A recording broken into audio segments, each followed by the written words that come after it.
J'ai rendu visite à mon fils pour son premier jour de travail dans l'entreprise de son beau-père. Je l'ai trouvé à genoux sur le sol de la salle de bain, portant des gants en caoutchouc jaune, en train de récurer la cuvette des toilettes. Son costume neuf était encore suspendu au crochet de la porte.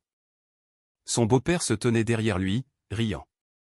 C'est le seul travail que cet idiot sait faire. Un diplôme d'école de commerce.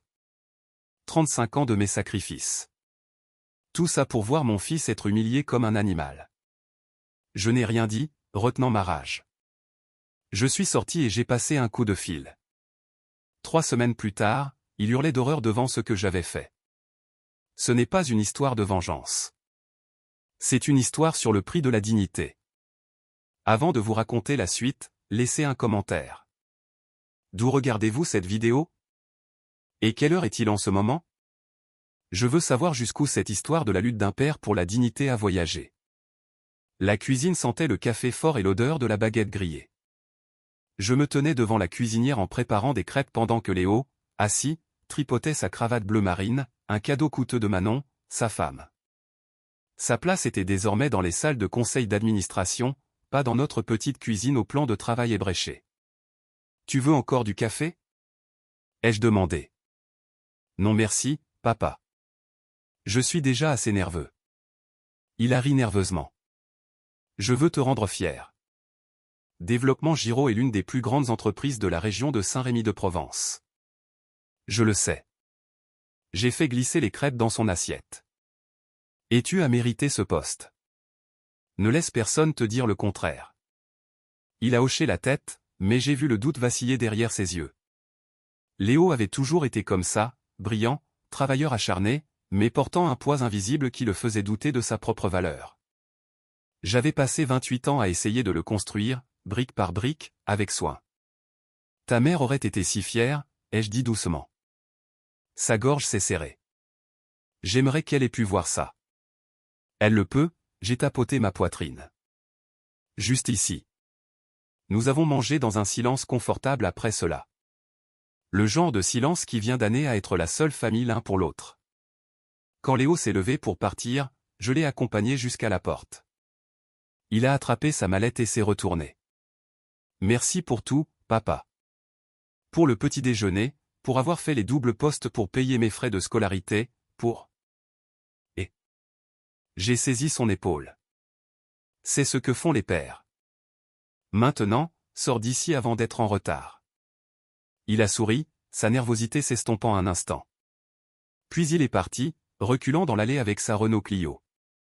Je suis resté sur le porche, regardant ce sentiment de malaise s'installer plus profondément en moi. J'ai essayé de m'en défaire, j'ai lavé la vaisselle, je me suis changé pour aller travailler, mais le sentiment ne voulait pas partir. Il pesait dans ma poitrine comme une pierre.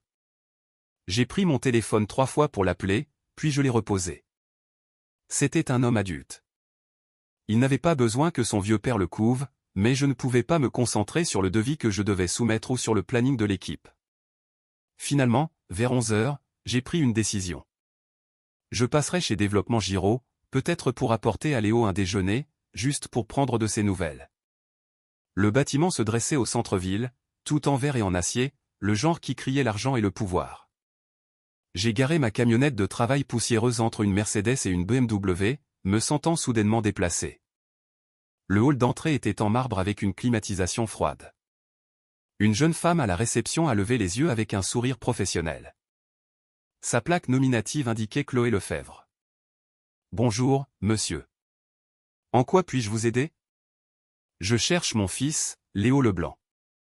Il a commencé aujourd'hui. » Le sourire s'est figé. Ses yeux se sont écarquillés et quelque chose a traversé son visage. De la pitié, de la peur. Elle a jeté un coup d'œil vers les ascenseurs, puis est revenue vers moi. « Oh, M. Leblanc, laissez-moi.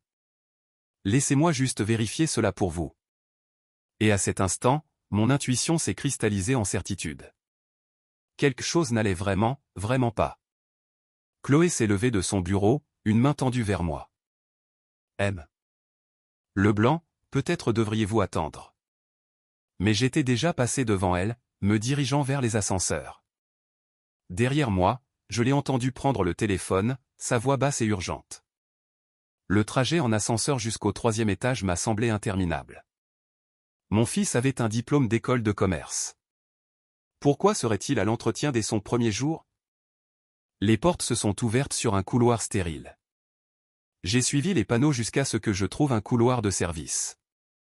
Des voix résonnaient devant. Des rires, des voix d'hommes. L'une d'elles m'a donné la chair de poule. J'ai tourné au coin et je me suis arrêté. À travers la porte entr'ouverte, j'ai vu mon fils à genoux devant une cuvette de toilette, portant des gants en caoutchouc jaune qui lui montaient jusqu'au coude.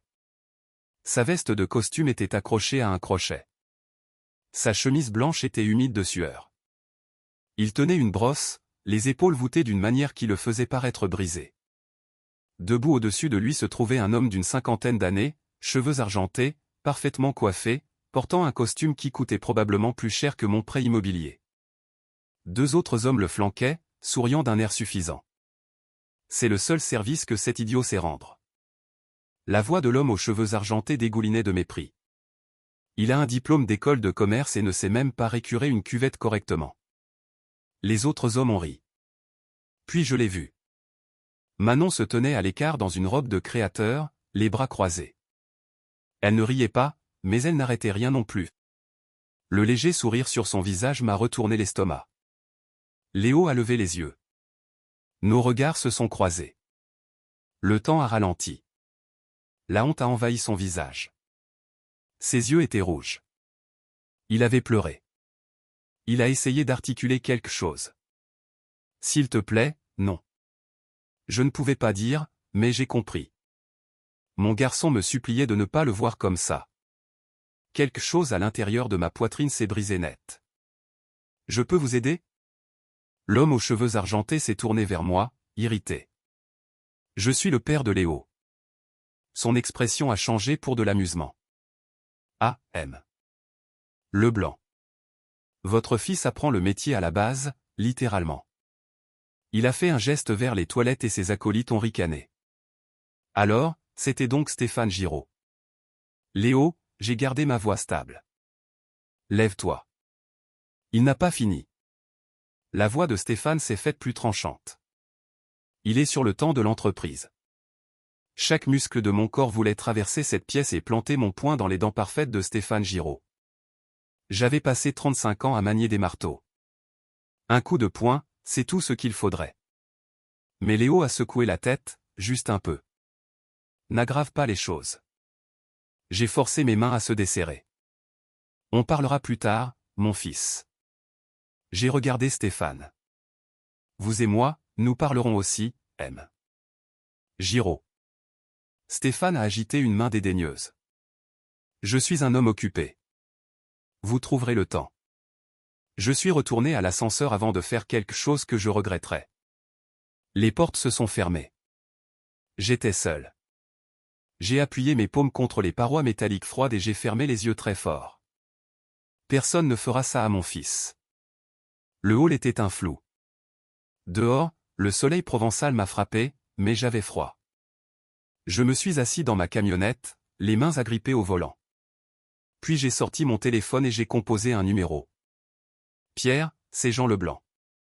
J'ai besoin de ton aide. Quelque chose de gros. Jean, que se passe-t-il? Tu as l'air. J'ai besoin que tu enquêtes sur quelqu'un. Stéphane Giraud. Je veux tout savoir. Son entreprise, ses finances, ses faiblesses, tout. Pierre est resté silencieux à l'autre bout du fil.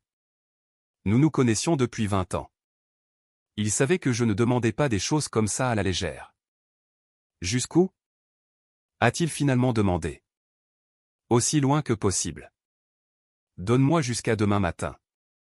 J'ai raccroché et je suis resté assis dans ma camionnette pendant encore 10 minutes, à ne rien regarder. Puis je suis rentré chez moi.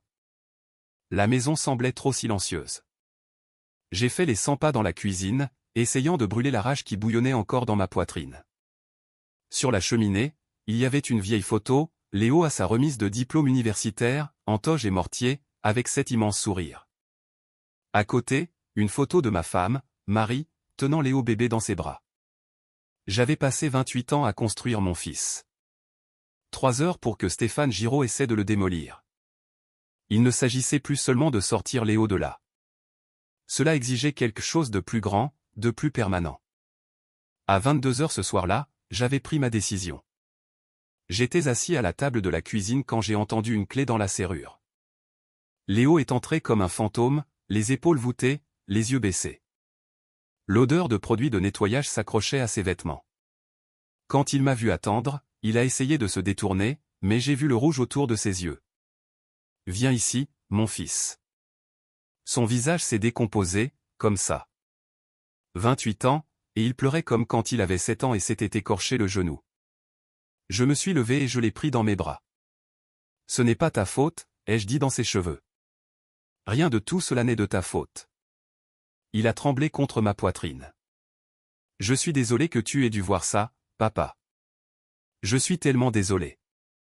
Tu n'as rien à te reprocher. » Nous sommes restés là jusqu'à ce que sa respiration se calme. Puis je l'ai guidé vers le canapé, le même sur lequel il s'endormait en regardant des dessins animés. Il s'est assis lourdement, comme si ses ficelles avaient été coupées.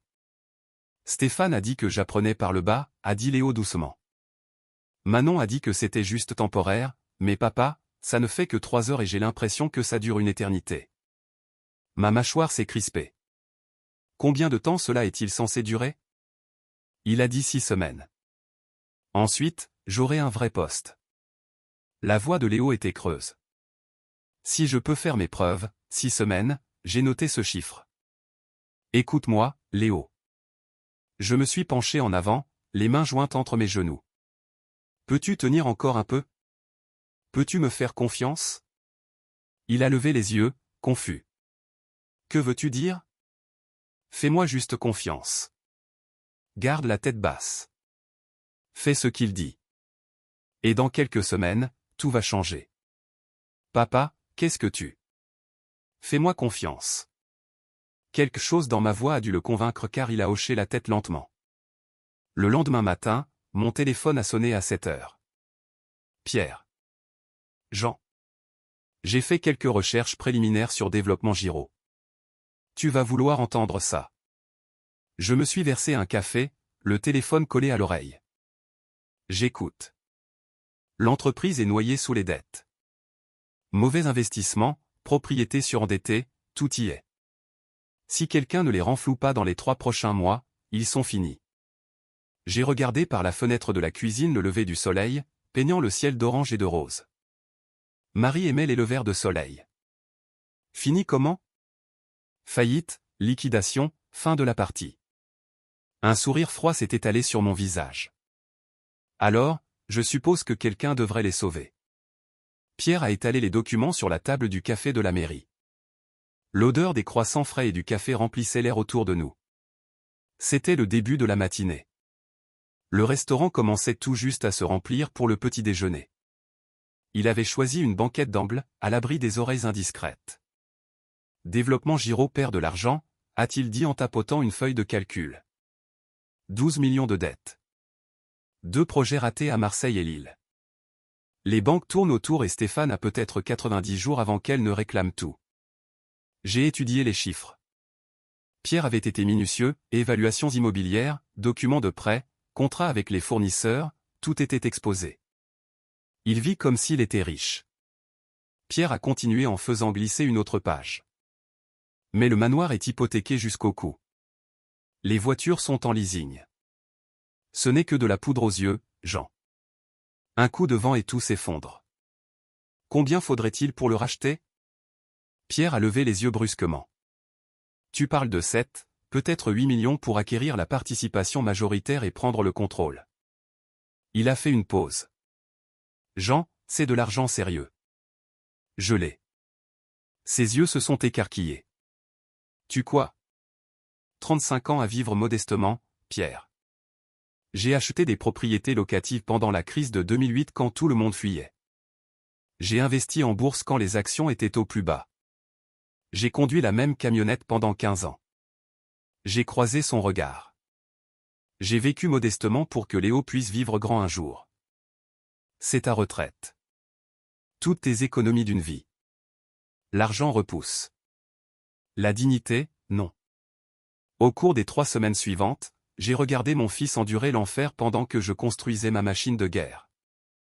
Semaine 1. Léo a récuré les toilettes pendant que Stéphane inspectait son travail comme un sergent instructeur, le faisant recommencer pour des traces imaginaires. Semaine 2, il a déjeuné seul dans la salle de pause jusqu'à ce que Bernard Martin, un agent d'entretien plus âgé, s'assoie à côté de lui. « Ne les laisse pas te briser, gamin », avait dit Bernard. Léo m'en a parlé lors d'un de nos brefs appels téléphoniques, sa voix reconnaissante pour cette petite gentillesse. Semaine 3, Stéphane l'a fait parader devant des clients potentiels. « Voici mon gendre », annonçait-il avec un sourire narquois, apprenant l'humilité par la base. À la maison, Manon lui servait des mensonges. « Papa dit que tu te débrouilles bien. Juste quelques semaines de plus. » Et Léo, mon garçon confiant, la croyait. Il se disait qu'il pouvait l'endurer pour elle, pour leur avenir. Cela me serrait la poitrine. Pendant que Léo souffrait, j'agissais. J'ai liquidé des propriétés, encaissé des investissements, rencontré des banquiers. Pierre a créé une société écran, groupe d'investissement Garonne, et nous avons recruté 3 associés commerciaux pour servir de visage public. Nicolas Durand, Marc Bernard et Olivier Roux. De braves hommes qui me devaient des faveurs et ne posaient aucune question. Stéphane ne doit pas savoir que c'est toi, m'a rappelé Pierre. Pas avant que les papiers ne soient signés. Il ne le saura pas. Le vendredi soir de la 3e semaine, mon téléphone a sonné. Léo, sa voix était tendue. Papa, il y a une grande réunion lundi. Des clients importants de Lille. Stéphane veut que je serve le café comme un serveur. Ma main s'est resserrée autour du téléphone. Je pouvais l'imaginer, mon fils dans son costume, portant un plateau pendant que les clients de Stéphane souriaient d'un air suffisant. Une autre humiliation. Une autre épreuve. Tu peux le faire, mon fils. Juste un peu plus longtemps. Je te le promets. Après avoir raccroché, je suis resté assis dans l'obscurité de ma cuisine pendant un long moment. Puis j'ai appelé Pierre. Envoie l'offre maintenant. Il a besoin de voir une issue avant lundi. Jean, tu es sûr? Je n'ai jamais été aussi sûr de quoi que ce soit de ma vie. Il y a eu une pause à l'autre bout, puis doucement, d'accord, je l'aurai sur son bureau dès demain matin. J'ai raccroché et j'ai regardé la photo de Marie sur la cheminée. 35 ans de travail, chaque euro que j'avais économisé, chaque sacrifice que j'avais fait, tout cela sur le point d'être dépensé en un seul mouvement. Mais si je pouvais racheter la dignité de mon fils, cela en vaudrait chaque centime. Lundi matin, 9 h. Je me tenais dans la salle de conférence de développement Giraud, vêtu d'un uniforme de conciergerie jaune que Stéphane m'avait remis 1 heure plus tôt. 6 hommes d'affaires de Lille étaient assis autour de la table polie, costume cher et sourire confiant. Je tenais une cafetière, mes mains tremblaient. Du café, messieurs. Ma voix est sortie plus faible que je ne l'avais prévu. L'un d'eux m'a regardé, confus. Qui est-ce? Stéphane s'est penché en arrière dans son fauteuil, ce sourire familier s'étalant sur son visage. Oh, c'est mon gendre. Je lui apprends le métier de la famille depuis les fondations les plus basses. Il a marqué une pause pour faire de l'effet. Ça forge le caractère, les hommes ont ricané. J'ai senti mon visage brûler. J'ai fait le tour de la table, versant du café. Mes mains n'arrêtaient pas de trembler. Quand j'ai atteint le 3e homme, la cafetière a glissé. Du café a éclaboussé la table, trempant ses papiers. Bon sang! A crié l'homme en sautant en arrière. Le visage de Stéphane est devenu rouge. Tu ne peux même pas faire ça correctement? Il a pointé le sol. Prends une serviette. Nettoie ça maintenant. J'ai attrapé une serviette sur le chariot de service. Je me suis remis à genoux, comme je l'avais fait pendant 3 semaines, essuyant ma propre erreur pendant que 6 étrangers regardaient. Vous voyez à quoi j'ai affaire, a dit Stéphane à son client en secouant la tête. Ma fille a épousé un homme sans colonne vertébrale. La porte s'est ouverte. Manon est entrée. Elle devait participer à la réunion. Elle m'a vu par terre, une serviette à la main, entourée d'hommes d'affaires ailleurs. Nos regards se sont croisés. Elle a détourné les yeux, non pas avec sympathie, mais avec embarras. Elle avait honte de moi. Quelque chose en moi s'est brisé. Je me suis levé lentement. La serviette est tombée de mes mains. Dis quelque chose, lui ai-je dit. Ma voix était calme mais ferme. Léo, ne fais pas de scène. Dis quelque chose. Elle a jeté un coup d'œil à son père, puis à moi. Pas ici. Je démissionne. La pièce est devenue silencieuse. Le sourire narquois de Stéphane a disparu. Quoi? Je démissionne. Plus fort cette fois. J'en ai assez. J'ai enlevé la chemise de l'uniforme jaune et je l'ai laissée tomber par terre. En dessous, je portais juste un t-shirt uni. Je me suis dirigé vers la porte. Léo, tu ne peux pas simplement. A commencé Manon. Regarde-moi faire. J'étais à mi-chemin de ma voiture quand j'ai entendu des talons claquer derrière moi. Manon m'a rattrapé, saisissant mon bras. Léo, attends. Tu me mets dans l'embarras. Je me suis tourné pour lui faire face. Je te mets dans l'embarras? Mon père t'a donné une opportunité. Tu viens de la jeter. Ton père m'humiliait, et tu l'as laissé faire. Son expression s'est durcie. Tu es faible. Tu es comme ton père. Tu ne seras jamais plus qu'un ouvrier. Les mots sont restés en suspens entre nous. Pendant 3 semaines, je me suis dit qu'elle m'aimait. Que c'était temporaire. Que nous construisions un avenir ensemble. Tu as raison, ai-je dit doucement. Je suis comme mon père. Ses mains calleuses ont plus d'intégrité que toute ta famille dans leur costume de créateur. Je suis monté dans ma voiture et je suis parti. 10 minutes plus tard, assis sur un parking quelque part, j'ai appelé mon père. Mes mains tremblaient encore. Papa, j'ai démissionné. Je ne pouvais plus. Je ne pouvais plus le supporter.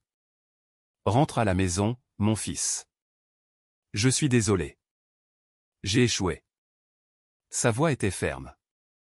Non, Léo, tu viens de gagner. Je n'ai pas compris ce qu'il voulait dire, mais quelque chose dans son ton m'a calmé. J'ai raccroché et j'ai appuyé mon front contre le volant. De retour chez moi, j'ai posé le téléphone et j'ai immédiatement appelé Pierre. Changement de plan. Je veux cette offre sur le bureau de Stéphane aujourd'hui, et je veux la réunion cette semaine. Jean, nous ne sommes pas prêts. Fais en sorte que nous le soyons. Il est temps d'en finir. L'enveloppe express est arrivée à 16 heures, marquée urgente. Stéphane l'a déchirée à son bureau. Antoine Mercier et Pascal Girard regardaient de l'autre côté de la surface en acajou. Groupe d'investissement Garonne. Stéphane a lu à haute voix. Ses yeux ont parcouru l'entête, une adresse à Paris. Formatage professionnel. La lettre était directe, intention d'achat de 60% de développement Giro Corporation pour 8 millions d'euros. Offre en espèces. Délai de réponse de 72 heures. Antoine s'est penché en avant, lisant par-dessus l'épaule de Stéphane. Ils sont légitimes. Des investisseurs parisiens en technologie et immobilier. Je peux les vérifier. Qui sont-ils? La voix de Stéphane était tranchante. Pascal s'est raclé la gorge. Monsieur, avec respect. Nous en avons besoin. La mâchoire de Stéphane s'est crispée. Explique. Le comptable a fait glisser une feuille de calcul sur le bureau. Nous devons 3 millions aux banques le mois prochain. 2 autres millions de privilèges d'entrepreneurs. Les salaires ont déjà 2 semaines de retard. Sans une injection de capital. Je connais la situation, Pascal. Alors vous savez que nous n'avons plus d'option. Le ton d'Antoine était prudent. Si vous n'acceptez pas cette offre, la banque saisit. Vous perdez tout. Au moins de cette façon, vous gardez 40% et l'entreprise survit. Stéphane s'est levé, se dirigeant vers la fenêtre donnant sur le centre-ville de Saint-Rémy-de-Provence. Son père avait fondé cette entreprise il y a 40 ans. Il l'avait transformée en quelque chose de puissant. Et maintenant, des investisseurs sans visage de Paris voulaient la lui prendre. Son téléphone a sonné. Antoine l'a pris, a écouté, puis l'a tendu. C'est eux, Garonne. Stéphane a pris le téléphone. Ici Giraud. M. Giraud, Pierre Dubois du groupe d'investissement Garonne. La voix était professionnelle. Froide. Je suppose que vous avez reçu notre offre. Oui. J'ai besoin de temps pour réfléchir. Nous sommes prêts à agir rapidement, mais nous avons d'autres opportunités si vous n'êtes pas intéressé. Qui est derrière votre groupe? Je veux des noms. Des investisseurs confidentiels, pratique courante. Vous les rencontrerez si vous acceptez les conditions. Je fais une pause. 48 heures, M. Giraud. C'est tout ce que vous avez. Votre lettre disait 72. Nous accélérons. 48 heures où nous passons à autre chose. La porte s'est ouverte. Sandrine est entrée, robe de créateur et yeux inquiets. Elle avait dû entendre parler de la situation. Que se passe-t-il? Stéphane a couvert le téléphone. Une offre d'investissement. Ils veulent acheter la majorité. Combien? 8 millions. Son visage a montré du soulagement, pas de l'inquiétude. Accepte. Je ne veux pas perdre cette maison. Stéphane a regardé sa femme, puis Antoine et Pascal. Les deux hommes ont hoché la tête. Il a découvert le téléphone. Je veux les rencontrer en personne. Cela peut s'arranger. Jeudi matin, 10 heures. L'hôtel du Vieux Moulin, salle de conférence privée. Nous y serons. La ligne est devenue silencieuse. Stéphane a posé le téléphone et s'est enfoncé dans son fauteuil, se sentant soudain plus vieux que ses 52 ans. De l'autre côté de la ville, Pierre Dubois a raccroché le téléphone et s'est tourné vers l'homme assis en face de lui à une petite table. Jean Leblanc était assis, les mains jointes, son expression calme. Fait. Jeudi matin, tu lui feras face. La voix de Jean était calme. Bien. Finissons en. Je me tenais dans la pièce attenante, écoutant via le flux audio que Pierre avait installé. La chemise bleue que je portais n'était pas de créateur, mais je me sentais plus puissant que n'importe quel costume dans cette pièce. Aujourd'hui, il ne s'agissait pas d'argent. Il s'agissait de vérité. À travers le haut-parleur, j'ai entendu Stéphane arriver à 10 heures précises. Salutations professionnelles, chaise qui racle, café servi. Messieurs, j'apprécie votre intérêt pour Développement Giraud. La voix de Stéphane essayait d'être confiante, mais j'ai entendu la tension en dessous. Nicolas Durand a parlé en premier.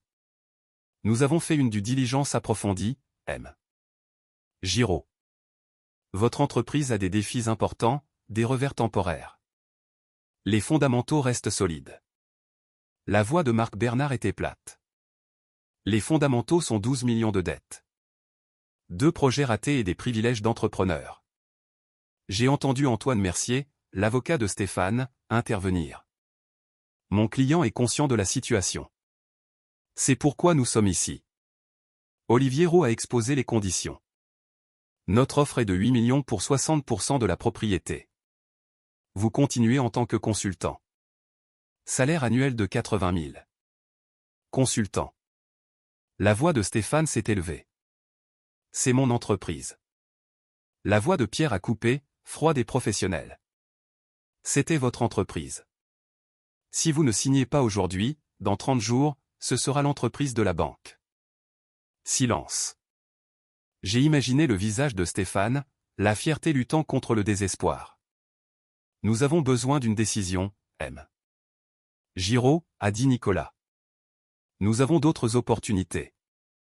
À travers le flux, j'ai entendu Stéphane chuchoter à son avocat. La réponse d'Antoine était calme mais claire. Acceptez. C'est le mieux que vous obtiendrez. Probablement la seule offre que vous obtiendrez. Plus de silence. Puis Stéphane, je veux 10 millions. 8,2 millions. Offre finale. Le silence s'est étiré. Puis Pascal Girard, le comptable, a chuchoté, « Monsieur, s'il vous plaît. » La voix de Stéphane est sortie, vaincu. Très bien, 8,2. Excellent, a dit Pierre. Cependant, il y a un détail que mon client souhaite aborder personnellement. Client? Je pensais que c'était ces trois-là. Nous représentons un investisseur principal, a dit Nicolas. Il veut vous rencontrer avant de signer. J'ai entendu Pierre se lever, des pas, puis 3 coups secs à la porte communicante. Je l'ai ouverte et je suis entré. La pièce était exactement comme je l'avais imaginé. Table polie, chaise en cuir, baie vitrée donnant sur Saint-Rémy-de-Provence. 6 hommes en costume cher se sont tournés pour me regarder. Bottes de travail, jean, chemise. J'avais l'air de sortir d'un chantier. J'étais exactement là où je devais être. Stéphane a plissé les yeux vers moi. Est-ce que je vous connais? Nous nous sommes rencontrés une fois, brièvement, dans votre immeuble il y a 3 semaines. J'ai vu la reconnaissance vaciller sur son visage. Vous êtes le père de Léo. C'est exact. Il a ri nerveusement. Qu'est-ce que c'est? Une sorte de blague? Pierre se tenait à côté de moi. Pas de blague, M. Giraud. Permettez-moi de vous présenter l'investisseur principal du groupe d'investissement Garonne, Jean Leblanc. Le visage de Stéphane a traversé une progression, confusion, incrédulité, horreur. Non. Non. C'est insensé. Vous êtes un ouvrier du bâtiment. Propriétaire, petite entreprise, mais rentable. 35 ans d'économie, des investissements intelligents, une vie modeste. J'ai tiré une chaise et je me suis assis. Pendant que vous louiez des voitures de luxe et hypothéquiez des manoirs, je construisais quelque chose de réel. Stéphane s'est tourné vers son avocat. Ce n'est pas possible que ce soit légal. Antoine a examiné les documents étalés devant lui. C'est tout à fait légal, monsieur. Je ne vendrai pas mon entreprise à lui. Alors ne le faites pas, ai-je dit calmement. Partez. Dans 30 jours, perdez tout. C'est votre choix. Pourquoi? Sa voix s'est brisée. Pourquoi faites-vous ça? Je me suis penché en avant, les mains jointes sur la table.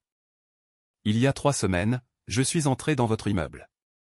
J'ai trouvé mon fils avec un diplôme d'école de commerce, mon fils pour qui j'ai tout sacrifié pour son éducation, à genoux en train de récurer vos toilettes. Je lui apprenais. Vous le brisiez. Vous l'avez traité de bon à rien. Vous l'avez humilié devant les employés, les clients, sa propre femme. Ma voix est restée égale, mais j'ai senti la rage bouillonner en dessous. Vous l'avez fait parader comme un chien de cirque. Vous l'avez fait servir le café dans un uniforme de concierge. Il était trop sensible. Non, vous étiez trop cruel. Et maintenant, vous allez apprendre ce que ça fait de tout perdre. S'il vous plaît. Le désespoir a percé dans sa voix. Cette entreprise, c'est ma vie. Mon père l'a construite. Et vous l'avez détruite, pas moi. Votre cupidité, votre arrogance, votre cruauté. J'ai juste aidé les choses à se faire. Que voulez-vous de moi? Signez les papiers. Partez et ne parlez plus jamais à mon fils. Pierre a fait glisser le contrat sur la table. Stéphane l'a regardé comme s'il pouvait le brûler. Oh, et encore une chose, ai-je dit. Votre fille. Elle doit demander le divorce. Léo mérite mieux. Stéphane a levé les yeux, la colère fulgurant. Vous ne pouvez pas. Je peux et je le ferai. Signez. Sa main a tremblé en prenant le stylo. Je l'ai regardé signer page après page, sa signature devenant de plus en plus tremblante à chaque fois. Antoine a notarié. Pierre a récupéré les documents. C'était fait. Je vais vous poursuivre en justice, a dit Stéphane, la voix creuse. Je me battrai. Allez-y, a répondu Pierre. Vous perdrez et gaspillerez le peu d'argent qu'il vous reste. Je me suis levé pour partir. À la porte, j'ai fait une pause. Au fait, Léo commence en tant que PDG lundi matin. Vous lui rendrez compte de vos fonctions de consultant, si vous choisissez de rester. La tête de Stéphane s'est redressée d'un coup. Vous êtes sérieux? Complètement. Videz votre bureau. Mon fils s'y installe. Je suis sorti dans le couloir. La porte s'est refermée derrière moi. Pour la première fois en 3 semaines, je me suis permis de respirer. Pierre m'a suivi. Jean, c'était la justice. Ai-je dit doucement. C'était la justice. Il a hoché la tête. Et maintenant? J'ai regardé par la fenêtre la ville où j'avais élevé mon fils, où j'avais bâti mon entreprise à partir de rien, où je venais d'acheter une entreprise de 8 millions d'euros avec les économies de toute une vie. Maintenant, ai-je dit, Allons dire à Léo qu'il a une entreprise à diriger. Quand je suis rentré à la maison jeudi après-midi, Léo était sur le canapé, fixant la télévision sans vraiment la regarder. Il était comme ça depuis 4 jours, perdu, sans but. Son mariage était terminé. Son travail était terminé. Il pensait que tout était terminé. Mon fils, habille-toi. Nous devons aller quelque part. Il a levé les yeux, confus. Où ça? Tu verras. Dans la camionnette en direction du centre-ville, il a finalement demandé, Papa, où allons-nous? Développement Giraud. Quoi? Non, je ne retourne pas là-bas. Si, tu y retournes, mais pas en tant que concierge. Je lui ai tout raconté. L'enquête, Pierre, les investisseurs fantômes, le rachat de 8 millions d'euros, la réunion de jeudi, Stéphane signant avec des mains tremblantes. Il est resté silencieux, regardant par la fenêtre tandis que Saint-Rémy-de-Provence défilait. Finalement, sa voix s'est brisée. Papa, tu as dépensé toutes les économies de ta vie pour moi. Pas pour la vengeance, mon fils. Pour la justice. Il y a une différence. Qu'est-ce qui se passe maintenant?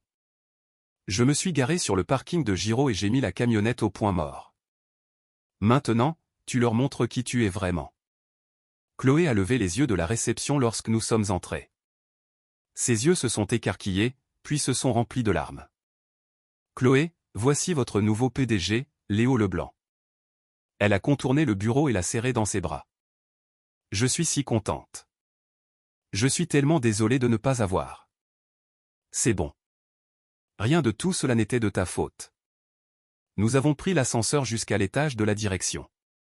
Le bureau de Stéphane, le bureau de Léo maintenant, avait été vidé. Bureau vide, mur nu.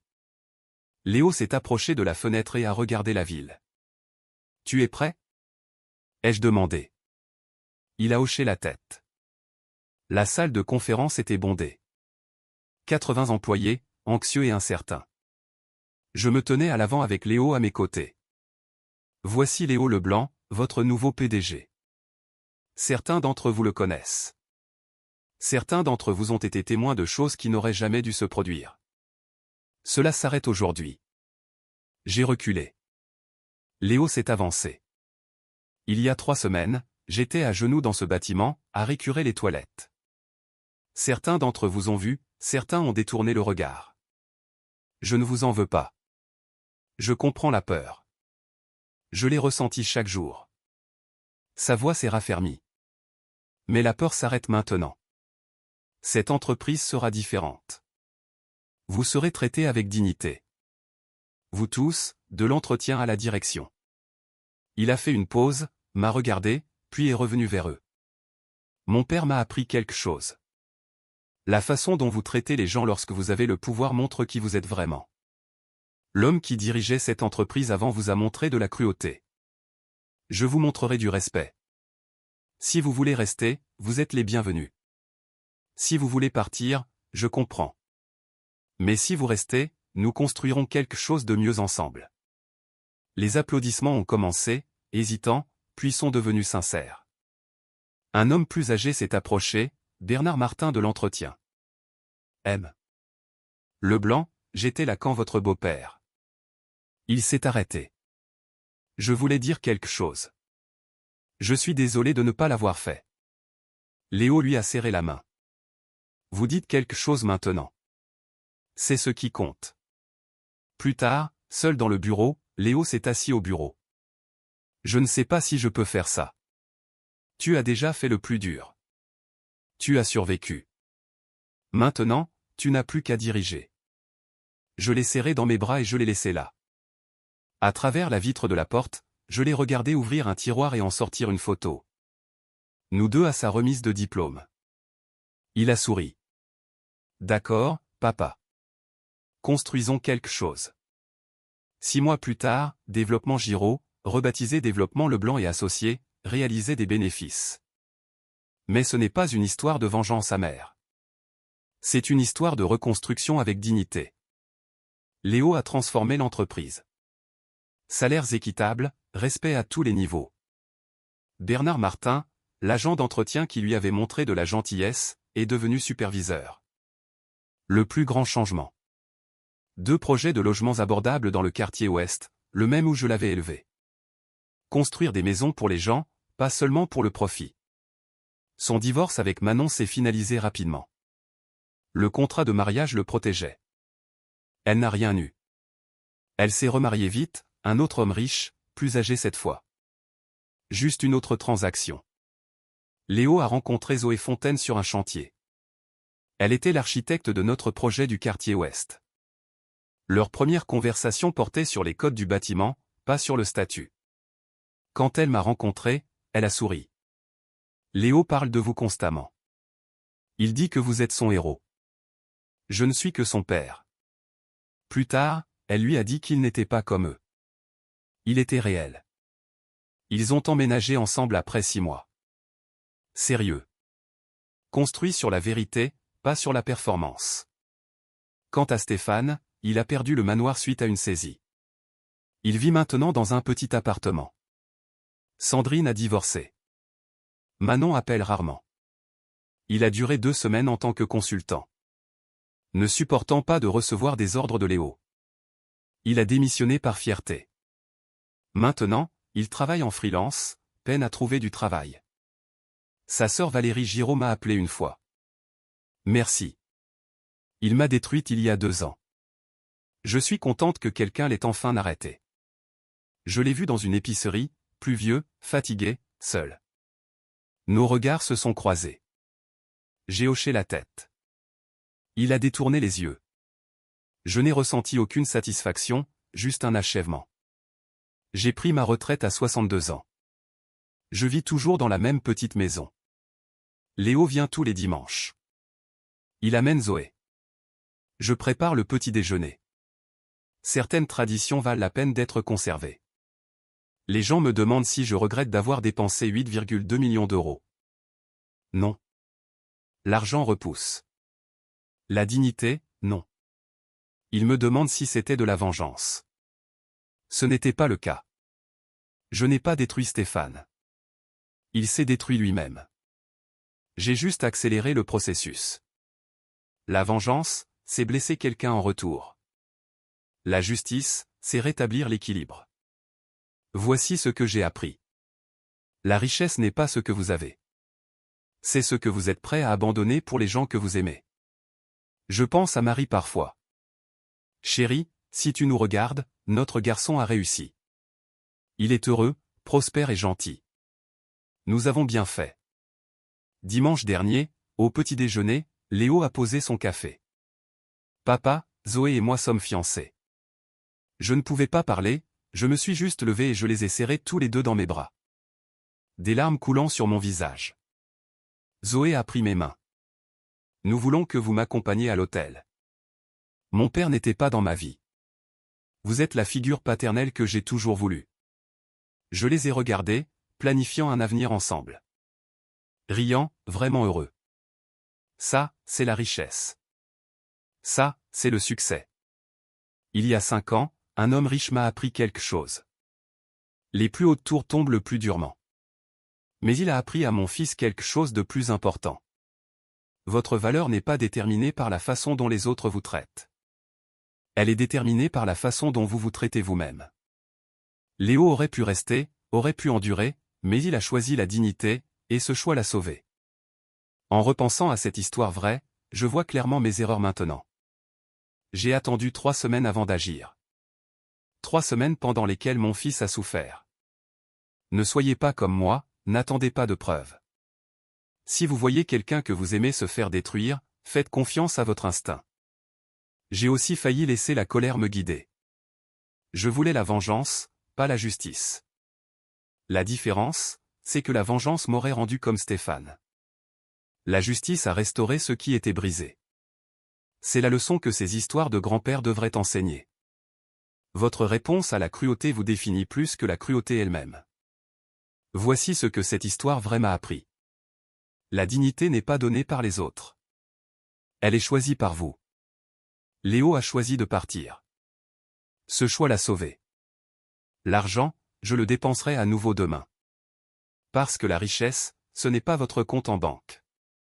Ce sont les dimanches matins avec les gens que vous aimez. Ne soyez pas comme moi et ne mesurez pas le succès en euros. J'ai travaillé 35 ans à la poursuite de la sécurité financière, mais Dieu m'a montré que le vrai trésor était toujours assis à ma table de petit déjeuner. Ces histoires de grand-père ne sont pas seulement les miennes. Elles sont aussi les vôtres. Chaque parent protégeant son enfant. Chaque travailleur tenant tête à un tyran. Chaque personne choisissant la dignité plutôt que le confort. Cette histoire vraie s'est produite parce que j'ai finalement compris que l'amour n'est pas passif. Il se bat. Il sacrifie. Il transforme. Si ces histoires de grand-père ont signifié quelque chose pour vous, je vous serai reconnaissant de les partager. Peut-être que quelqu'un que vous connaissez est à genoux en ce moment, récurant les toilettes de quelqu'un d'autre. Peut-être qu'il a besoin d'entendre que vous méritez mieux. Partez. Choisissez la dignité. Commentez ci-dessous. Qu'auriez-vous fait différemment? Abonnez-vous si vous croyez que des histoires comme celle-ci comptent. Votre dignité est tout ce que vous avez vraiment. Protégez-la. Au mariage de ma fille, son fiancé m'a traité de mendiant pathétique devant 200 invités. Ceux qui ne contribuent pas ne mangent pas, a-t-il annoncé. Les rires ont éclaté dans la salle de bal. 200 personnes me regardaient. Le père Fauché, l'ouvrier d'entrepôt en costume emprunté, l'homme qui n'avait pas sa place. Je me suis levé pour partir. Je ne pouvais pas supporter une seconde de plus de cette humiliation. C'est alors qu'une main a touché mon épaule. Un étranger dans un costume à 10 000 €, cheveux argentés, des yeux qui avaient vu des choses. Il a murmuré, « Faites comme si vous étiez avec moi. Faites-moi confiance. » Ce qu'il a dit ensuite a laissé toute la salle sans voix, sous le choc. Si vous regardez ceci en ce moment, commentez ci-dessous. D'où venez-vous et quelle heure est-il? Faites-moi savoir que vous écoutez. Mais laissez-moi revenir en arrière. L'hôtel de la plage bleue se trouve au bord de la baie, tout en verre et en lustre étincelant. Je suis arrivé à 18h30, les mains tremblantes en redressant la cravate empruntée. Camille avait envoyé l'invitation il y a 3 semaines, mais elle n'avait pas appelé, n'était pas venue. Pourtant, je suis venu. À l'intérieur de la salle de bal, il y avait des nappes blanches et de la vaisselle bordée d'or. Des fleurs débordaient de vases en cristal. Un quatuor à cordes jouait dans le coin. J'ai cherché le visage de Camille mais n'ai vu que des étrangers en costume de créateur. Des gens qui avaient leur place. Pas moi. Une femme avec un presse-papier m'a trouvé. Duval. Table 18. Elle a pointé vers le fond, après la piste de danse. La table 18 était à 1 mètre de la porte de la cuisine. Le cliquetis de la vaisselle résonnait autour de moi. Les autres sièges étaient vides.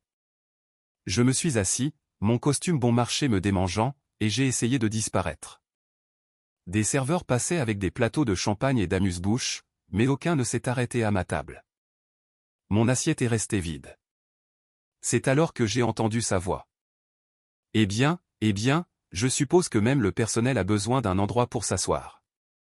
Christine Fournier se tenait à côté de moi, des diamants captant la lumière, son sourire aussi tranchant que du verre brisé.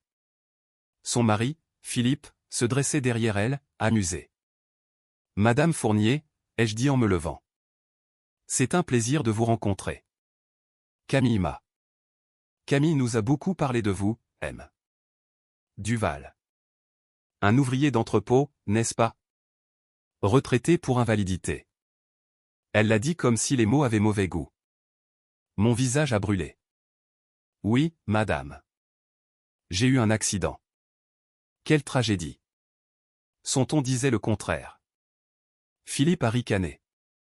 Eh bien, je suis sûr que Camille apprécie que vous ayez fait l'effort, même si vous n'êtes pas exactement habillé pour l'occasion. Ils se sont éloignés.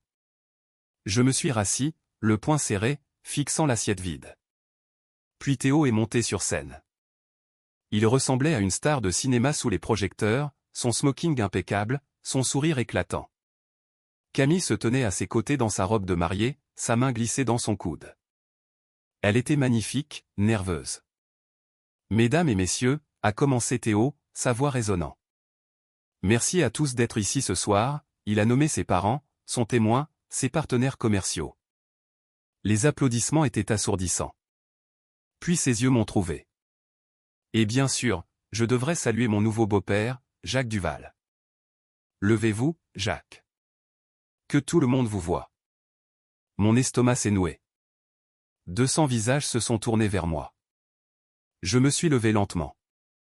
Jacques n'a pas pu aider financièrement pour le mariage. Théo a continué, une fausse sympathie dégoulinant de sa voix.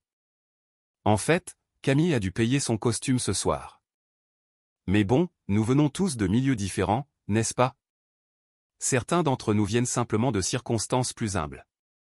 Très humbles. Pathétiquement humbles, pourrait-on dire. Il a marqué une pause, son sourire s'élargissant. J'ai remarqué que la table de Jacques est un peu vide. Pas de nourriture, pas de champagne. Je suppose que nous avons oublié de l'inclure dans le compte du traiteur. Les rires ont éclaté. Ne vous inquiétez pas, Jacques. Je suis sûr que le personnel vous apportera des restes après que tout le monde aura été servi.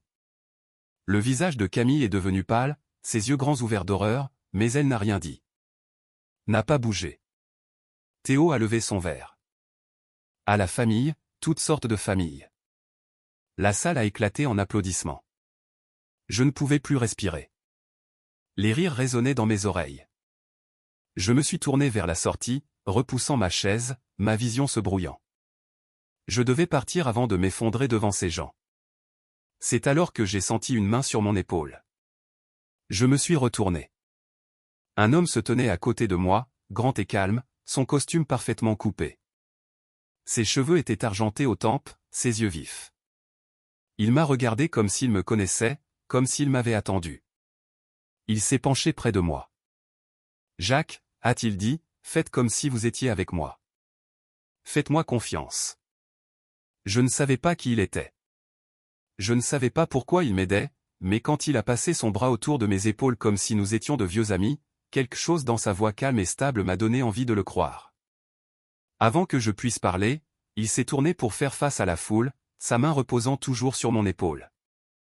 La salle était devenue silencieuse après le toast de Théo, les rires s'éteignant en chuchotements épars. Tous les yeux étaient sur nous. « Mesdames et messieurs », a dit l'homme, sa voix portant sans effort à travers la salle de bal. Je m'excuse pour l'interruption, mais je ne pouvais pas laisser passer ce moment sans dire quelque chose. Il avait l'air d'avoir sa place dans cette pièce plus que quiconque. Son costume était impeccable, gris anthracite avec un léger éclat, ses boutons de manchette en argent captant la lumière. Ses cheveux étaient sombres avec de l'argent aux tempes, sa mâchoire carrée, ses yeux intelligents et autoritaires. Quand il souriait, c'était le genre de sourire qui faisait que les gens se penchaient pour écouter. « Je m'appelle Alexandre Leroux », a-t-il dit. « Je suis le PDG de l'Euro Industrie et je cherche Jacques Duval depuis très longtemps. » Les chuchotements se sont intensifiés. J'ai entendu quelqu'un halter. Le sourire de Théo s'était figé sur son visage. Philippe et Christine se tenaient près de la table d'honneur. Leurs expressions oscillaient entre la confusion et l'alarme. La prise d'Alexandre sur mon épaule s'est resserrée, rassurante. Il y a 20 ans, Jacques m'a sauvé la vie. La salle a éclaté en murmures. J'ai senti tous les yeux se tourner à nouveau vers moi. Mais cette fois, c'était différent. Cette fois, il me regardait comme si j'avais de l'importance. J'étais un jeune homme à l'époque. Alexandre a continué, sa voix s'adoucissant juste assez pour attirer les gens. Fraîchement sorti de l'école de commerce, je travaillais tard dans un entrepôt de la banlieue de Lyon. Il y a eu un incendie. Câblage défectueux, ont-ils dit plus tard. Les extincteurs automatiques n'ont pas fonctionné. La fumée était si épaisse que je ne pouvais pas voir ma propre main devant mon visage. Il a marqué une pause, laissant le poids de ses mots s'installer sur la salle. Jacques Duval était un chariste de l'équipe de nuit. Il aurait pu s'enfuir. Il aurait dû s'enfuir, mais au lieu de cela, il est revenu pour moi, m'a traîné à travers la fumée, s'est brûlé les mains sur une poignée de porte en métal, et n'a pas quitté mon côté jusqu'à l'arrivée des ambulanciers. Ma gorge s'est nouée. Je me souvenais de cette nuit. Je me souvenais de la chaleur, de la fumée, du son d'Alexandre, bien que je ne connaissais pas son nom à l'époque, toussant et s'étouffant dans le noir. J'avais fait ce que n'importe qui aurait fait. Je ne m'attendais pas à le revoir. Je cherche Jacques depuis, a dit Alexandre, sa voix ferme maintenant, autoritaire. Parce qu'un homme qui risque sa vie pour un étranger est le genre d'homme dont le monde a besoin. Le genre d'homme que je suis fier d'appeler mon ami. Il a levé son verre, encore intact sur le plateau de quelqu'un, et s'est tourné vers moi. À Jacques Duval, un véritable héros. La salle a hésité un instant. Puis, un par un, les verres se sont levés. Les applaudissements ont commencé, timides au début, puis de plus en plus forts. Je suis resté là, figé, mon visage brûlant pour une toute autre raison maintenant. L'expression de Théo était passée de suffisante à glaciale. Philippe avait l'air d'avoir avalé quelque chose d'acide. Les lèvres de Christine se sont pressées en une ligne fine et serrée. Camille me regardait depuis la table d'honneur, ses yeux grands ouverts, des larmes brillant sur ses joues. Je voulais aller vers elle. Je voulais expliquer. Mais la main d'Alexandre était toujours sur mon épaule, me guidant doucement vers la sortie latérale. « Viens avec moi, Jacques » a-t-il dit doucement, sa voix assez basse pour que je sois le seul à l'entendre. « Nous devons parler maintenant. » Je l'ai suivi hors de la salle de bal, dépassant les invités qui murmuraient, dépassant les visages choqués des fourniers. Mon cœur battait la chamade, mon esprit tournait. Dehors, la terrasse était calme, l'air frais de la nuit un choc après la chaleur de la salle de bal. Les lumières de la baie scintillaient au loin. Alexandre s'est tourné vers moi, son expression n'était plus souriante. Ses yeux étaient sérieux, urgents. « Jacques » a-t-il dit, sa voix tombant à peine au-dessus d'un murmure. « Votre fille est en danger. » Un réel danger. Quel danger? J'ai saisi son bras, ma voix se brisant. « Alexandre, de quoi parlez-vous » Il a jeté un coup d'œil vers la salle de bal, puis a sorti son téléphone. Son expression était grave. « Jacques, que savez-vous de Théo Fournier » Pas grand-chose. Camille l'a rencontré il y a 6 mois. Elle a dit qu'il avait du succès. Je pensais qu'il était bon pour elle. La mâchoire d'Alexandre s'est crispée. J'enquête sur la famille Fournier depuis 1 an. Blanchiment d'argent, fraude fiscale. Rien que je ne puisse encore prouver, mais assez pour savoir qu'ils sont dangereux. Il a fait défiler son téléphone. Il y a 2 mois, le nom de Théo est apparu en lien avec Camille. C'est là que j'ai commencé à creuser plus profondément. Mes mains tremblaient. Pourquoi enquêteriez-vous sur Camille? À cause de vous, de votre indemnisation. 15 millions d'euros pour votre accident à l'entrepôt. C'est bloqué en justice depuis 3 ans, mais ça va arriver d'un jour à l'autre. Le monde a basculé. 15 millions d'euros. Après tout ce temps, après l'accident qui a détruit mon dos et mis fin à ma carrière, l'argent était enfin réel. Mais comment Théo était-il au courant? Camille le lui a dit Alexandre, lisant sur mon visage. Elle ne savait pas. Elle pensait qu'elle était amoureuse. J'ai secoué la tête. Même s'il le sait, Camille n'en touchera rien. C'est mon indemnisation. L'expression d'Alexandre s'est assombrie. Il y a 3 semaines, Théo a fait signer quelque chose à Camille. Il lui a dit que c'était des papiers d'assurance pour après le mariage. Mon estomac s'est noué. Ce n'était pas une assurance, Jacques. C'était une procuration financière. Au moment où votre argent arrive, il devient le sien. Et au moment où il devient le sien, il devient le sien. Non. Le mot est sorti étranglé. Elle ne signerait pas quelque chose comme ça sans me le dire. Elle ne savait pas ce qu'elle signait. Théo l'a caché au milieu de documents légitimes. Elle lui a fait confiance. J'ai agrippé la balustrade de la terrasse, le métal froid mordant dans mes paumes. Alors, il prend l'argent et divorce d'elle. Alexandre est resté silencieux un instant de trop. Quoi? Ai-je demandé. Qu'est-ce que vous ne me dites pas? Il s'est approché, baissant la voix. Ce n'est pas la première fois pour Théo. J'ai trouvé 2 autres femmes. Léa Pérez en 2019. Clara Roussel en 2021. Même schéma. Cours rapide, mariage, documents financiers signés sous de faux prétextes. Mon cœur battait si fort que je pouvais à peine l'entendre. Elle a disparu avant que l'affaire ne soit jugée. Personne ne l'a vue depuis 2 ans. Je ne pouvais plus respirer. Vous pensez que Théo... Je ne sais pas ce qui est arrivé à Clara, mais je sais que Théo s'en est sorti dans les 2 situations. Un homme très riche. Et je sais que votre fille est la prochaine. Non. J'ai repoussé la balustrade, mes jambes faibles. Je vais lui parler. Je vais lui dire de déchirer tout ce qu'elle a signé. Si vous allez la voir maintenant, Théo le saura. Il déplacera l'argent plus vite ou il emmènera Camille quelque part où vous ne pourrez pas l'atteindre. Nous devons être intelligents. Intelligents? J'ai ri, amer et désespéré. Ma fille a épousé un escroc, peut-être pire. Je veux que vous lui sauviez la vie.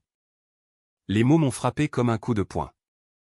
Je l'ai regardé, cherchant sur son visage le moindre signe qu'il avait tort. Il n'en avait pas. Alexandre s'est penché, sa voix à peine un murmure. Une fois qu'ils auront l'argent, Camille deviendra jetable. Montrez-moi. Ma voix est sortie. Tout. Alexandre a sorti une tablette de sa veste. Le visage d'une femme est apparu. Cheveux sombres, yeux gentils, souriante. Léa Pérez, 28 ans, agent immobilier à Nice, a rencontré Théo sur une application de rencontre en 2019. Marié 4 mois plus tard, il a fait défiler jusqu'à une photo de mariage. Ses parents sont morts quand elle avait 25 ans, lui laissant 8 millions d'euros. Je ne pouvais pas détourner le regard. Théo lui a dit qu'ils allaient créer une société d'investissement, lui a fait signer des documents de partenariat. C'étaient des formulaires de procuration. 3 semaines après le mariage, l'argent avait disparu. Théo avait disparu. Mon estomac s'est retourné. Alexandre a fait défiler à nouveau. Un titre de journal, une femme de la région se suicide après une fraude financière. 6 mois plus tard, Léa a pris une bouteille de pilule. A laissé une note mentionnant le nom de Théo. Sa voix était plate. Ses avocats ont enterré sa famille sous les requêtes. Le temps que quelqu'un puisse monter un dossier, elle était morte. Et personne ne l'a arrêtée. Je me sentais malade. Ils n'ont pas pu prouver la fraude. Il a fait défiler jusqu'à une autre photo. Cheveux blonds, sourire confiant. Clara Roussel, 34 ans, directrice marketing à Bordeaux, a rencontré Théo lors d'un gala de charité en 2021, mariée 5 mois plus tard à Saint-Tropez. Elle avait vendu sa start-up l'année précédente, 12 millions d'euros. Le schéma était indubitable. Théo lui a parlé d'un investissement immobilier, lui a fait signer des formulaires d'autorisation. Même arnaque. 3 semaines après le mariage, tout a disparu, mais Clara s'est battue. A engagé des enquêteurs, menacé de rendre l'affaire publique. Alexandre a marqué une pause. Et ai-je demandé. 2 semaines après avoir déposé sa plainte, Clara a disparu. Appartement verrouillé de l'intérieur, mais elle était partie. Pas d'effraction, pas de corps. Ses yeux ont rencontré les miens. C'était il y a 2 ans. Personne n'a vu ou entendu parler de Clara Roussel depuis. La terrasse tournait. 2 femmes, 8 millions, 12 millions, une morte, une disparue. Comment n'est-il pas en prison? Ma voix tremblait. Sa famille a des avocats. Des relations. La mâchoire d'Alexandre s'est crispée. Sans corps, la police ne pouvait accuser personne. Théo avait un alibi. J'ai agrippé la tablette, les jointures blanches. Le visage de Léa. Le visage de Clara. Toutes deux jeunes, toutes deux brillantes, toutes deux détruites. Camille est comme elle. La prise de conscience m'a écrasé. Brillante. Confiante. Oui. Avec accès à 15 millions d'euros. Que faisons-nous? La police judiciaire enquête sur la famille Fournier. Blanchiment d'argent, fraude. Ils ont besoin de preuves et d'un témoin. La main d'Alexandre s'est posée sur mon épaule. J'ai un contact, mais nous devons agir vite. Votre indemnisation pourrait arriver d'un jour à l'autre. Une fois que cet argent sera transféré à Camille, Théo agira. Nous avons peut-être une semaine, peut-être moins. Une semaine pour sauver ma fille. J'ai rendu la tablette, les mains tremblantes. Je ne laisserai pas Camille devenir le 3e visage. Dites-moi quoi faire. Quoi qu'il en coûte. Nous approchons Camille avec précaution. Si Théo pense que nous le soupçonnons, il l'emmènera comme Clara. Exactement. Alexandre a jeté un coup d'œil vers la salle de bal où la musique jouait encore, où ma fille célébrait avec un homme qui prévoyait de la détruire. Nous devons agir vite, Jacques, avant que l'argent n'arrive. Je devais parler à Camille ce soir. J'ai quitté l'hôtel et j'ai sorti mon téléphone. Elle répondrait. Elle le devait. Le téléphone a sonné 3 fois. Allô. Mon cœur s'est serré. La voix de Théo. J'ai besoin de parler à Camille. Elle dort, Jacques. La journée a été longue. Appelez demain. Réveillez-la. C'est important. Elle a besoin de repos. Bonne nuit, Jacques. La ligne est devenue silencieuse. Je suis monté dans ma voiture et j'ai conduit. L'appartement de Camille en ville était à 20 minutes. Je me suis garé devant et j'ai couru vers l'entrée, montant les escaliers 2 par 2. Quand j'ai atteint sa porte, j'ai frappé fort. Des pas. La serrure a tourné. La porte s'est ouverte de 15 centimètres, retenue par une chaîne. Le visage de Théo est apparu dans l'entrebâillement. « Jacques, que faites-vous ici ? J'ai besoin de parler à Camille maintenant. » Elle se repose. « Vous devez partir. » « Camille » ai-je appelé par-dessus lui dans l'appartement. « Camille, c'est papa. » Un mouvement derrière lui. Camille est apparue dans le couloir, enveloppée dans un peignoir, les cheveux défaits. Elle avait l'air épuisée, les yeux cernés de rouge, le visage pâle. « Papa. » Sa voix était petite. « Que fais-tu ici, ma chérie ? J'ai besoin de te parler. C'est important. » Elle a fait un pas en avant, mais Théo s'est interposé entre nous, sa main posée sur son bras, pas en la saisissant, juste posée là. Un contact doux qui ressemblait pourtant à une chaîne. « Chérie, retourne à l'intérieur, » a dit Théo doucement. « Ton père est juste inquiet. Tu sais comment il est. » Les yeux de Camille ont croisé les miens une seconde. J'ai vu de la peur, de l'épuisement, un appel silencieux. Puis la main de Théo s'est resserrée légèrement, et elle a détourné le regard. « Je vais bien, papa. Juste fatigué. La journée a été longue. Camille, s'il te plaît. Bonne nuit, Jacques. » Théo a reculé, entraînant Camille avec lui. La porte s'est refermée. La serrure a cliqué, puis le peigne dormant. Je suis resté là, fixant la porte fermée, le poing serré. Je voulais l'enfoncer, mais je ne pouvais pas. Théo était son mari. C'était leur maison.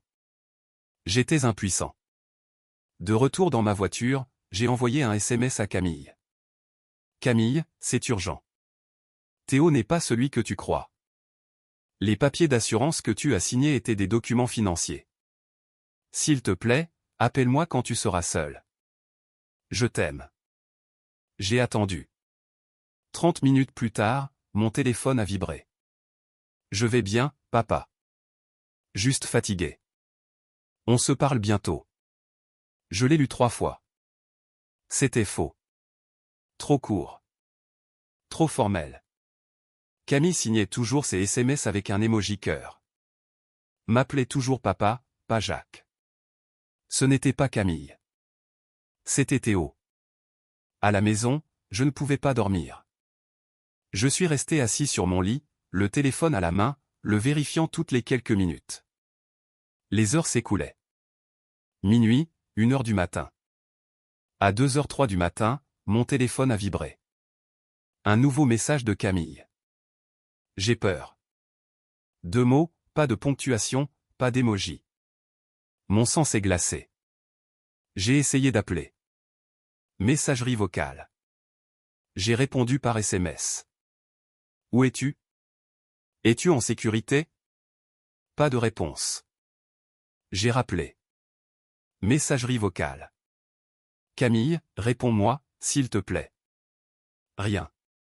Je suis resté assis dans le noir, mon téléphone serré dans les 2 mains, les mots de ma fille brûlant dans mon cerveau. J'ai peur. Je n'avais pas dormi. Chaque fois que je fermais les yeux, le SMS de Camille clignotait derrière eux. J'ai peur. 2 mots qui s'enfonçaient dans ma colonne vertébrale et refusaient de lâcher prise. À 6h30, j'ai abandonné. J'ai enfilé les vêtements de la veille, attrapé mes clés et suis sorti dans le couloir froid. J'avais besoin de café. J'avais besoin d'air. J'avais besoin de réfléchir avant que la panique ne finisse de me dévorer. Le parking était presque vide, juste quelques voitures éparses et une Mercedes noire au ralenti près de la sortie. Je l'ai à peine remarqué jusqu'à ce que la portière du conducteur s'ouvre et qu'un homme en sorte comme s'il m'attendait. Philippe Fournier, grand, cheveux argentés, costume impeccable, tout l'air d'un homme qui vivait dans les salles de conseil et croyait que le monde devait s'écarter de son chemin. Il s'est approché avec une confiance étudiée. « Jacques Duval » a-t-il dit, aussi lisse que de l'acier poli. « Nous devons parler. » Mon estomac s'est noué. « Comment saviez-vous que je serais là ? » « Je sais beaucoup de choses, Jacques. » Il s'est arrêté à quelques mètres, les mains dans les poches. « Par exemple, je sais que vous vous êtes rendu importun, en appelant ma belle-fille, en vous présentant sans y être invité. C'est ma fille. » Le sourire de Philippe n'a jamais atteint ses yeux. « Elle est la femme de Théo, légalement, et vous devez reculer. Pas tant que je ne saurai pas qu'elle est en sécurité. » « En sécurité ?» Il a incliné la tête. « De son mari. Vous semblez paranoïaque, instable. C'est ce que les gens diront après votre comportement de la nuit dernière. » La colère est montée dans ma gorge. Je sais ce qu'est Théo et ce que vous êtes.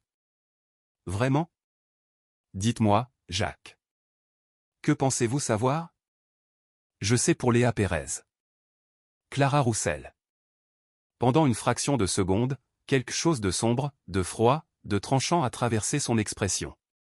Puis cela a disparu, remplacé par ce faux sourire calme. « Vous avez parlé à quelqu'un » a-t-il dit doucement. Très imprudent. Avant que je puisse répondre, mon téléphone a vibré. Un numéro inconnu. J'ai ouvert le message. De la glace a coulé dans mes veines. Une photo de Camille. Endormie.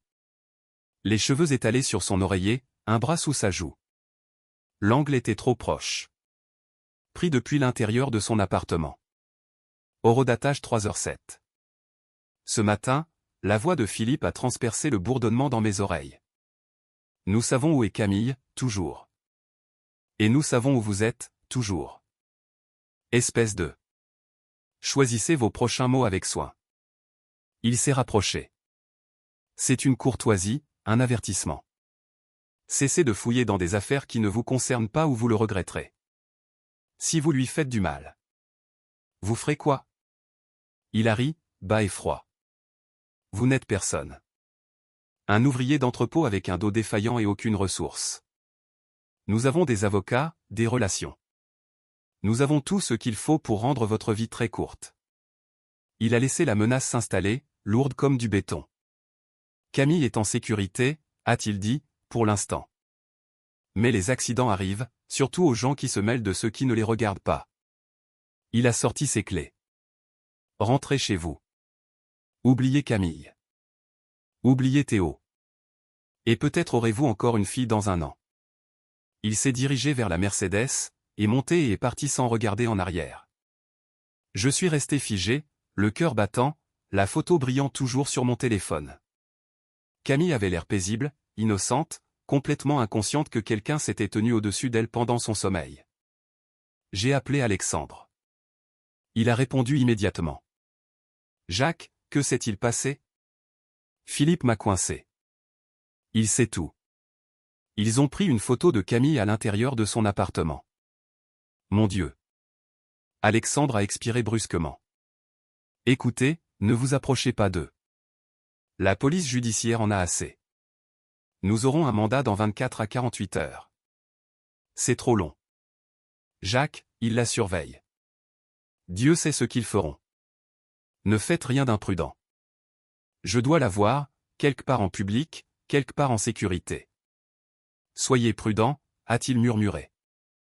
Ces gens sont dangereux. Je sais. J'ai regardé la photo de Camille une dernière fois. J'arrive, ma chérie. Mon téléphone a vibré à 10 heures du matin. Le nom de Camille sur l'écran. On peut se parler ? Le café des Rives sur la 5e. Dans 1 heure, s'il te plaît. J'ai attrapé le dossier. Alexandre avait préparé des copies de tout. La photo de Léa, le dossier de Clara, toutes les preuves. Je suis arrivé en avance. Le café était bondé, plein de conversations tranquilles. J'ai choisi une table dans un coin au fond et j'ai attendu. Camille est entrée à 11 heures. Des cernes sombres sous les yeux, les cheveux en queue de cheval désordonnés, les mains tremblantes. Elle s'est glissée sur le siège en face de moi. Je n'ai pas beaucoup de temps. Théo pense que je suis à la pharmacie. J'ai ouvert le dossier et j'ai fait glisser la photo de Léa Pérez sur la table. Camille a regardé la photo, le visage pâlissant. J'ai fait glisser une autre photo. Clara Roussel, directrice marketing, a épousé Théo en 2021. Il a pris 12 millions. Elle a disparu il y a 2 ans. Personne ne l'a revue depuis. Non, Théo ne ferait pas ça. Les papiers d'assurance que tu as signés il y a 3 semaines. Qu'est-ce que Théo a dit qu'ils étaient? Ses mains se sont figées. Une assurance vie pour après le mariage. C'était des documents de procuration financière, Camille. Pour mon indemnisation, 15 millions d'euros. Au moment où ça arrive sur mon compte, ça devient à toi, puis à lui. La couleur a quitté son visage. Je l'ai regardé se souvenir. Théo la pressant de signer les papiers, souriant. Signe juste ici, chérie. Oh mon Dieu, a-t-elle murmuré. Théo a été différent, a-t-elle dit soudain, la voix tremblante. Froid, distant. Il suit ma position, a pris mon ordinateur portable, vérifie mon téléphone constamment. Sa voix s'est brisée. Tu as raison.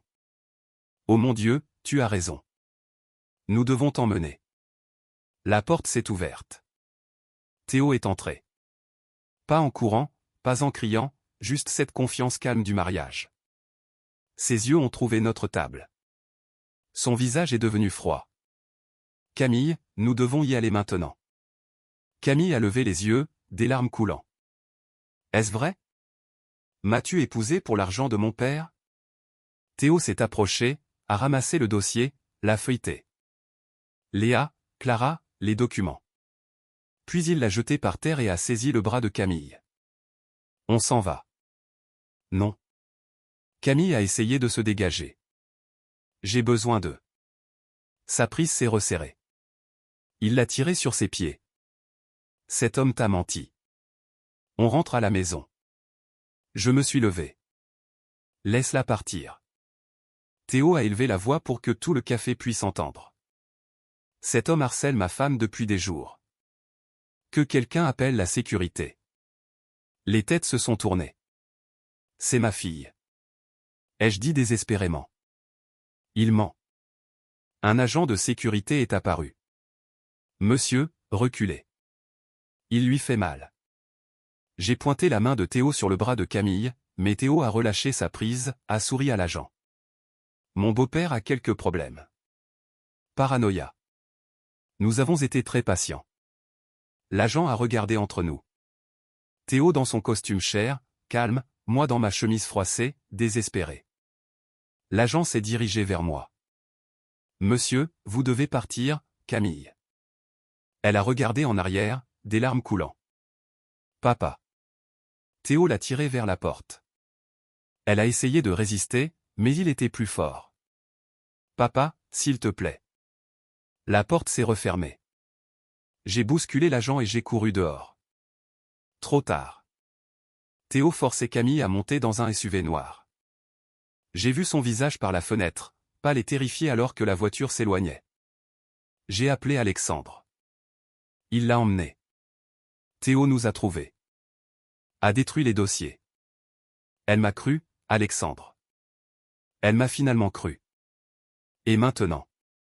La police judiciaire a le mandat. Demain matin, 6 heures.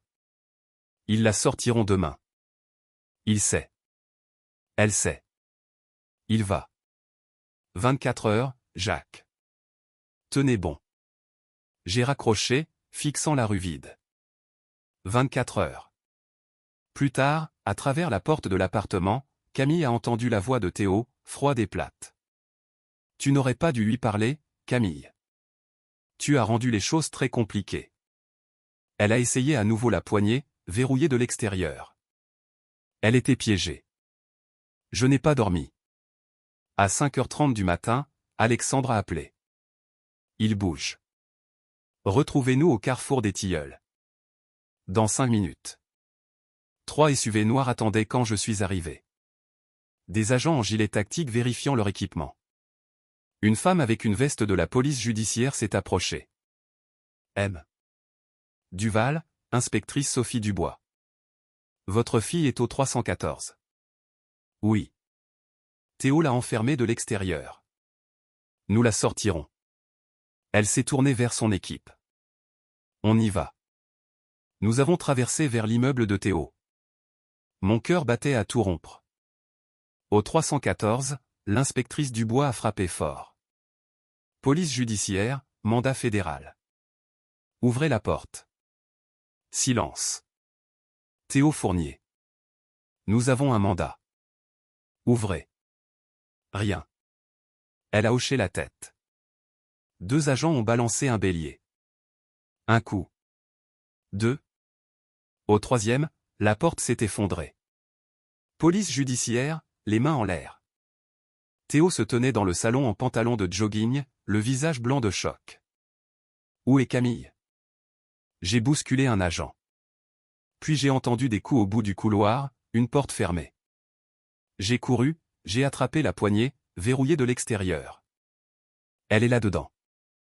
J'ai donné un coup de pied, 1 fois, 2 fois. Le cadre s'est fendu. 3e coup de pied. La porte s'est ouverte en grand. Camille était par terre, le poing levé après avoir frappé.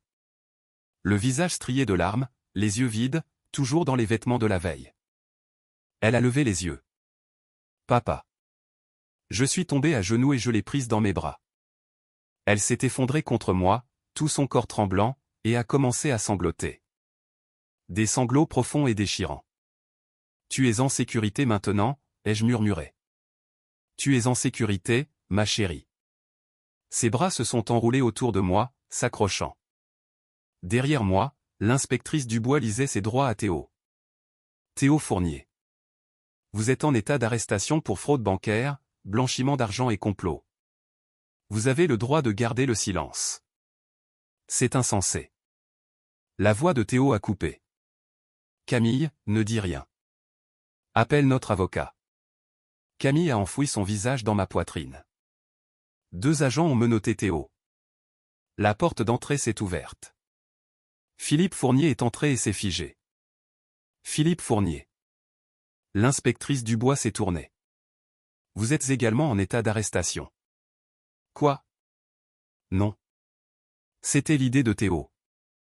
Je lui avais dit après Clara de faire profil bas. Papa, tais-toi. A grogné Théo. Garde ça pour ton avocat. 2 agents ont menotté Philippe. J'ai aidé Camille à se relever. Elle a vacillé et je l'ai rattrapée, passant mon bras autour de ses épaules. Les agents se déplaçaient dans l'appartement, mettant sous scellé les ordinateurs portables, les téléphones, les papiers. Alexandre est apparu à côté de moi. Ils ont tout trouvé. Dossier financier, compte à l'étranger. Il a fait une pause. Théo avait un virement bancaire prévu pour demain matin. 15 millions d'euros vers un compte en Suisse. Mon estomac s'est retourné. Demain. Un jour de plus et l'argent aurait disparu. On les tient, Jacques, a dit Alexandre. Des preuves solides. L'inspectrice Dubois s'est approchée. Nous aurons besoin de déposition de vous deux. Demain, palais de justice, 9 h. J'ai hoché la tête. Tout ce dont vous avez besoin. J'ai guidé Camille vers la porte. En passant devant Théo menotté, il a levé les yeux. Ce n'est pas fini, a-t-il dit, la voix froide. Camille a tressailli. Je l'ai serré plus fort et j'ai continué à marcher. Dehors, le soleil du matin se levait. Air frais et pur. Camille s'est arrêtée sur le trottoir et s'est effondrée, pleurant à nouveau, tout son corps tremblant. Je l'ai tenue fort. Tu es en sécurité. Tu es en sécurité maintenant. Quand elle s'est finalement reculée, une partie de la terreur avait quitté ses yeux. Alexandre est apparu. Jacques, j'ai levé les yeux. Le procès commence demain, a-t-il dit. Êtes-vous prêt? J'ai baissé les yeux sur Camille, sur ma fille qui était enfin en sécurité. Puis je suis revenu à Alexandre. Oui, ai-je dit. Je suis prêt. La salle d'audience était silencieuse alors que le juge lisait le verdict. Théo Fournier, vous avez été reconnu coupable de fraude bancaire, de blanchiment d'argent, de complot et de séquestration illégale. Vous êtes condamné à 15 ans de prison fédérale. Le visage de Théo est devenu blanc, puis rouge de rage. C'est de ta faute, a-t-il crié à Camille. Deux marshals ont saisi ses bras. La main de Camille s'est resserrée dans la mienne. Le juge s'est tourné vers Philippe. Philippe Fournier, complot et intimidation de témoins. 7 ans de prison fédérale. C'était entièrement lui. Philippe a pointé Théo. Après Clara, je lui ai dit d'arrêter. Assez. Le marteau du juge est tombé. Emmenez-les. Camille a expiré à côté de moi. C'est fini. J'ai serré sa main. C'est fini. Une semaine plus tard, le tribunal civil a annulé le mariage de Camille. Elle est sortie, légalement libre. L'indemnisation de 15 millions d'euros est arrivée peu après. Après 3 ans, l'argent qui avait causé tant de douleurs signifiait enfin la liberté. 6 mois plus tard, je me tenais derrière le comptoir de la boulangerie du Val, regardant Camille ranger des croissants dans la vitrine. La petite boutique n'était pas luxueuse, juste un éclairage chaleureux, quelques tables et l'odeur du pain frais. Ces croissants sont incroyables, a dit Madame Dubois, une de nos habituées. Les recettes de Camille. C'est elle la vraie boulangère. Camille a souri. Un vrai sourire, le genre que je n'avais pas vu depuis des années. La cloche a sonné. Tom Pérez est entré, portant des marguerites. 29 ans, instituteur. Il venait prendre un café depuis des mois, parlait à Camille depuis des semaines. Tu n'étais pas obligé, a dit Camille en souriant. Je le voulais. Tu les mérites. Je me suis détourné pour leur laisser de l'intimité. Camille méritait quelqu'un qui apportait des fleurs juste comme ça. Quelqu'un de gentil. La cloche a de nouveau sonné. Alexandre Leroux est entré. L'habituel, Jacques. J'ai commencé son café allongé. Comment vont les affaires? Bien. Pas trop occupé pour prendre des nouvelles de ma boulangère préférée. Il a jeté un coup d'œil à Camille et Tom. Elle a l'air heureuse. Elle y arrive. Guérison. Et vous? Mieux que bien. Je parle 2 fois par semaine maintenant. Centre communautaire, bibliothèque, sécurité financière, protection des familles. Je lui ai tendu le café. Je montre les photos de Léa et Clara. Elles méritent qu'on se souvienne d'elles. Les Fourniers sont toujours en prison. Appel rejeté. Ils ne sortiront pas. Bien. Certains jours, je voyais encore le visage de Théo. J'entendais la menace de Philippe. Mais ces souvenirs s'estompaient, remplacés par de meilleurs. Le rire de Camille. Le pain frais. Des clients qui devenaient des amis. J'ai pensé à ce mariage. Debout dans cette salle de bal, traité de mendiant pathétique, la honte, la rage, l'impuissance. J'avais tout perdu une fois, failli perdre ma fille. Mais j'avais retrouvé ce qui comptait. La famille était tout. Quand quelque chose me semblait suspect, j'avais fait confiance à cet instinct. La justice prenait du temps et de la persévérance, mais elle arrivait. La douleur devenait un but. Camille a croisé mon regard et a souri. Tom l'a fait rire. Alexandre a savouré son croissant. C'était ma vie maintenant. Pas parfaite. Marquée, mais libre. Une femme âgée s'est approchée. M. Duval, j'ai entendu votre conférence la semaine dernière sur les arnaques. Je voulais vous remercier. J'ai failli tomber dans un piège similaire. Votre histoire m'a aidé à reconnaître les signes. Ma gorge s'est nouée. J'en suis heureux. C'est pour ça que je la raconte. Elle a commandé un café et un muffin. En les lui tendant, j'ai pensé à toutes les Léa et les Clara de ce monde. Toutes les Camille qui n'ont peut-être personne prêt à se battre. Tous les Jacques qui pourraient abandonner.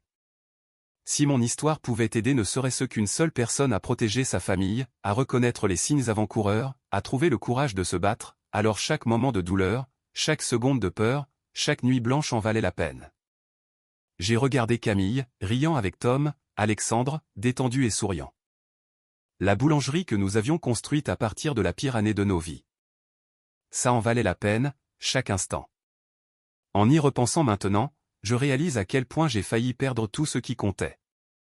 Cette histoire vraie m'a appris des leçons. Des leçons que j'aurais aimé apprendre plus tôt. Des leçons que je partage maintenant dans mes histoires de grand-père à quiconque veut bien écouter. Ne soyez pas comme moi. N'ignorez pas les signes avant-coureurs parce que vous avez peur d'avoir tort. J'ai vu comment Théo isolait Camille, comment il a précipité le mariage, comment ses papiers d'assurance semblaient étranges. Mais je suis resté silencieux, de peur d'éloigner ma fille. Ce silence a failli lui coûter la vie. Ne soyez pas comme moi. Ne sous-estimez pas le mal habillé en costume cher. Théo et son père avaient l'air respectables, semblaient éduqués, paraissaient légitimes. Je les ai jugés sur leur apparence et j'ai failli perdre ma fille à cause de leurs mensonges soigneusement élaborés. Ne soyez pas comme moi et n'attendez pas que quelqu'un d'autre sauve votre famille. Je voulais croire que la police aiderait, que le système protégerait automatiquement Camille. Mais la justice exigeait de l'action, exigeait les ressources d'Alexandre et l'autorité de la police judiciaire et ma volonté de me battre même quand je me sentais impuissant. Les leçons de cette histoire vraie sont simples mais vitales. Faites confiance à votre instinct quand quelque chose semble suspect. Enquêtez. Posez des questions. Ne laissez pas la peur du conflit faire taire vos instincts protecteurs. La sécurité de votre famille compte plus que de maintenir la paix avec des prédateurs. Et quand vous êtes dépassé, quand l'ennemi semble trop puissant, souvenez-vous de ce que j'ai appris. Dieu met des gens sur votre chemin au moment exact. Alexandre est apparu quand j'en avais le plus besoin, non par accident, mais par grâce. Ces histoires de grand-père que je raconte maintenant ne sont pas seulement les miennes. Ce sont des avertissements, des leçons achetées avec des larmes, de la peur et des nuits blanches. C'est pourquoi je continue à partager ces histoires de grand-père partout où je peux, car la prévention sauve des vies. Si mon histoire vraie vous aide à reconnaître le danger avant qu'il ne soit trop tard, si elle vous donne le courage de vous battre pour quelqu'un que vous aimez, alors partagez-la. Commentez ci-dessous avec vos propres expériences. Abonnez-vous pour que plus de familles puissent apprendre ces leçons avant d'en avoir besoin comme moi.